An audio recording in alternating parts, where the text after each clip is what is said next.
Welcome back to Casual Watch Review channel. Here's a question for you. Is there still mileage left in the integrated bracelet sports watch category? It seemed to be a trend that a few YouTubers, maybe including myself, predicted might come and go, but it seems to be gaining more and more steam. This is what we're looking at today. We're looking at the newest one from Citizen. I've been asking my contacts over at Citizen whether they would send me one of the Series 8s and then the GMT model, because I really wanted to see their take on integrated bracelet sports watch. They very kindly sent me a pre-production version. There's something a little bit quirky about this particular sample. I'll see if you spot that as we go through the review. Let's flip the camera around, we'll dive into the review, and as always, important with these reviews is you let me know what you think in the comment section down below. So let's dive straight into it. Here we have the brand new Citizen Forza Mechanical, and this is the latest in Citizen's integrated sports watch models that they've been doing across their range. And this, I think, is a really nice value proposition. I also think it looks the most sophisticated out of the previous ones that they've done as well. I've been trying to get Citizen to send me one of these integrated sports watch models, one of the Series 8s for review, but they've been doing the rounds with other reviewers, but they did kindly offer to send me this one pre-launch. Did mention in the intro that there's something quirky about this particular one, and if we turn it round, this is a store sample. So if we look on the back there is a picture of a movement, but this doesn't have a movement inside. This is just a sample, but we can see that the movement is going to have a nice gold coloring to it. This is going to be using Citizen's 8213 movement. Previous reviews, I referred to these as Miyota movements, but I got a very nice email off the team at Citizen to say that they are separate. Citizen's own Miyota, but Citizen has their own movement part, and they're Citizen movements in here, even though they're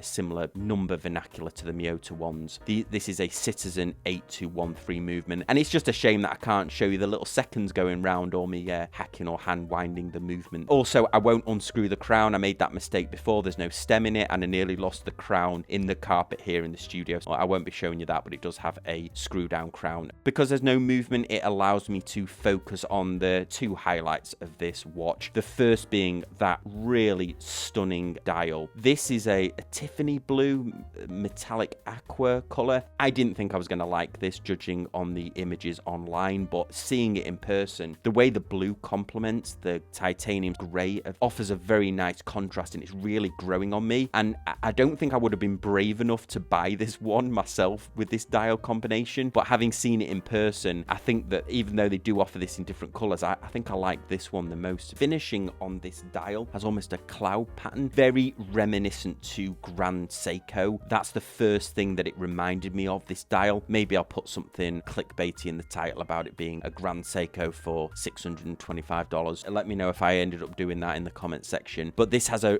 very high texture to the dial. We have a recess here for the small seconds that has a radial, but I think the fact that there's obviously a lot of attention to detail done on this dial nicely separates it from the PRX, I would say, because I think you'd think that the PRX, or you'd assume the PRX is probably the most closest in competition to this, because this is coming in at $625. If you were going a step up, I think you would start looking at the Christopher Ward 12, their titanium case watch, but that's over double the price of this one. But this has a very sophisticated look to it. The dial really elevates the overall look. The second thing, of course, is this really cool geometric integrated bracelet case that they've developed here. There is polishing, high polishing on the bezel, high polishing on the chamfers here. We've got a bit of polishing under there. And then even though the bracelet itself is largely brushed, which I think gives it quite a futuristic look, we do have some polishing elements there. These are a pin and collar adjustment system. I haven't adjusted this because it was a sample, but this is a pin and collar adjustment system on here. So quite easy to do at home, although you do have to be very careful not to lose the little collars as they pop out. If you've ever adjusted one of these before, you know exactly what I'm talking about. This case is using Citizen's super titanium, so they don't put a grade on it, but it is their super titanium that they use. They say it's 40% lighter than stainless steel and is scratch and rust resistant. The scratching, titanium does scratch. They say that this is scratch resistant. I would say that you would just get more life out of it. It will scratch over time, but the Citizens that I've owned, they have lasted longer than other titanium watches. I've got a Christopher Ward titanium watch, and that dulled up. So you will get a little bit more life out of there. And in the $625 price range, you're usually paying a premium for titanium cases. And Citizen, that is one of their hallmarks, that they don't massively overcharge for titanium cases. The reason that I'm wearing one white glove here is that titanium certainly picks up a lot of fingerprints, and I don't want you guys watching this review and just seeing my fingerprints all over the watch. I'm sure there's a few. The only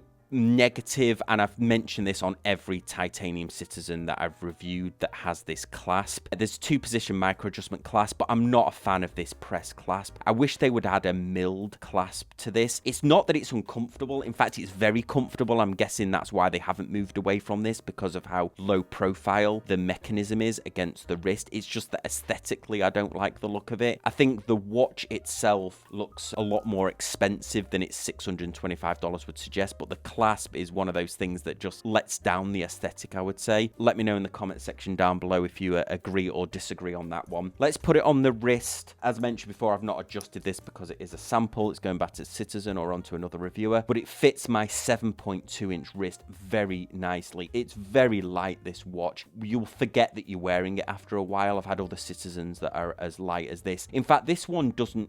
I've had one Citizen watch, and I won't mention which one it is, that because it was so light, it felt a little bit cheap, but this doesn't actually. This feels light, but in keeping with the aesthetic of the watch.